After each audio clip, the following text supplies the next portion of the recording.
Welcome back, Deadites and Ghost Beaters, and if you're new to the channel, I am Old Head Gaming, and today we're going to talk about something that I kind of wanted to hold off through the weekend, because in case you haven't seen Evil Dead Rise, either Thursday, Friday, Saturday, or Sunday, you can now hear my thoughts on what class Beth will be in Evil Dead the game. Now, if you are wanting to avoid spoilers, it's time to get out, and I'll give you a few seconds.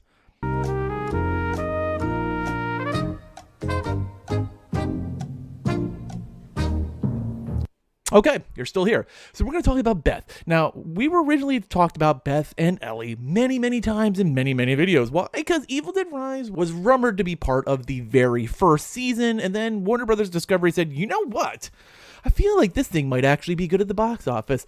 And as a matter of fact, they were absolutely right, as Evil Dead Rise took in, huzzah, almost $24 million at the box office this weekend, finishing only behind Super Mario this weekend, and that is already means the movie has turned a profit. Now, of course, it will come out on Blu-ray, and people will be able to buy it at home or buy it on digital, and there's more money to be made as we go into the second weekend, but it's definitely outperforming probably what everyone was hoping, except Warner Brothers Discovery, who decided that they needed to change it. So now we're going to talk about specific reasons why Beth is a specific class. The first one we're going to start with is support. And if you are a support fan like I am, well, I'm sorry to point out there's a 0% chance she's going to be a support. So move it on.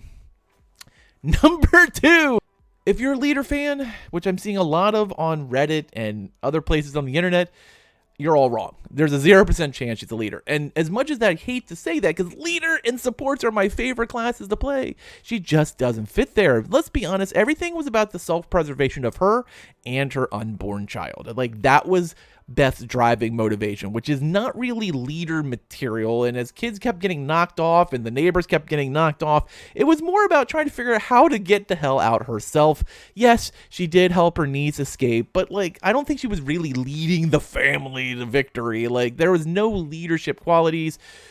She was basically, just treated as the black sheep of the family, not the matriarch of any stretch of the imagination. And I just don't see her in the leader category.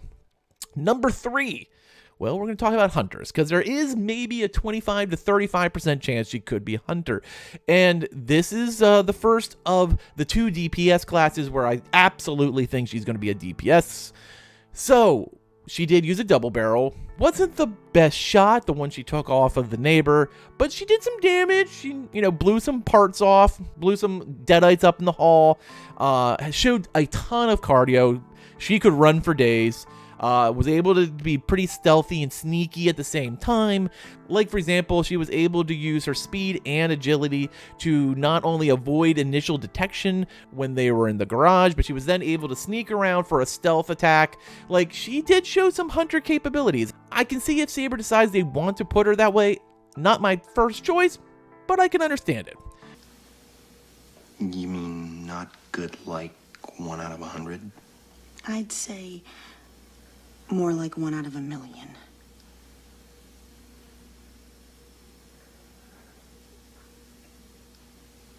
So you're telling me there's a chance?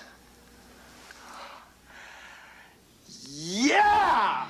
Number one, and the last but not least, warrior. And let's be honest, she's probably 65 to 75% chance a warrior.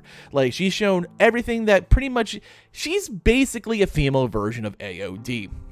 Now, this is the final girl of final girls, and so far all the finals have made the warrior class. Army of Darkness, which was definitely AOD Ash, is definitely a final kind of character. Mia, who was the final girl 2013 and the second chosen one, and now Beth, who's apparently the third chosen one.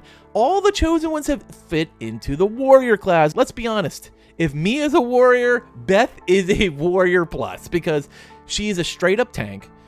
She took a lot of damage. She was able to defend herself by taking damage, by going head to head with deadites. For example, Ellie literally stabs her through the hand that she uses to block the shard of glass that Ellie uses as a knife from the mirror when she does her psychic scream. She was able to get up and just basically put a bandage on everything. It was just Packing tape just does it all. Like, her nephew grabs a fucking cheese grater, scrapes the entire back of her leg from almost her knee down to her ankle across her calf, and she's like, you know what, I don't need that skin, I'll just keep on keeping on. You want to fight me in the hallways? You want to try to choke me? You want to try to slam me against a wall? You want to try to drown me in blood inside of an elevator? I'm taking it all and keep on moving forward. Tank. Like, she might end up being the tankiest of all tanks. Like, she's gonna make Henry and Blacksmith look like babies. Number 2, chainsaw time. As in all chosen ones, the power of the chainsaw flows through them, and she not only uses the chainsaw to defend herself, she then uses it to destroy the Ellie conglomeration demon inside a wood chipper. Badass. And also says, get some, which we all know is a big fat Ash line from AOD, as he's ready to talk and fight. Like, she is a chosen one. She is a badass. She is definitely a warrior. Now, I don't necessarily think they need to give her some form of mastery, but what they need to do is make a special chainsaw for Mia and Beth. What do you want to call it? The two-handed chainsaw or the non-Ash chainsaw? Like, I don't care what they claim it to be. And no other character needs to use it. Just those two. Like, they make sense. Hell, even give it to Sash. You know, it's okay. Let little Sashy not be the only Ash to not be able to use a chainsaw. But, you know, he can't use the same one as his big brothers. He used the one that Mia and Beth would use. The final reason I think that she's a warrior is how she handled things. It was very straightforward. It wasn't like, everyone, I'm going to rise people up and get them to follow me. It was just like, if they follow her, it's because she was just driving a fucking wedge right through it. She was an absolute force of nature. Now, let's be honest, Lily Sullivan was amazing as Beth. And if you saw her in the movie, she was great. Just as Alyssa Sunderland was amazing as Ellie. The two of them were fantastic together. They were fantastic in the film, and you should absolutely go enjoy Evil Dead Rise in the theaters, because I think it's worth the theater experience. But this is the reason why. I want to hear your thoughts, though. Do you think she is a support? Do you think she's a leader? Do you think she's a hunter? Or do you think she's a warrior like I do? But tell me in the description below. I always want to hear your thoughts, and as always, thanks for watching, and later, mates.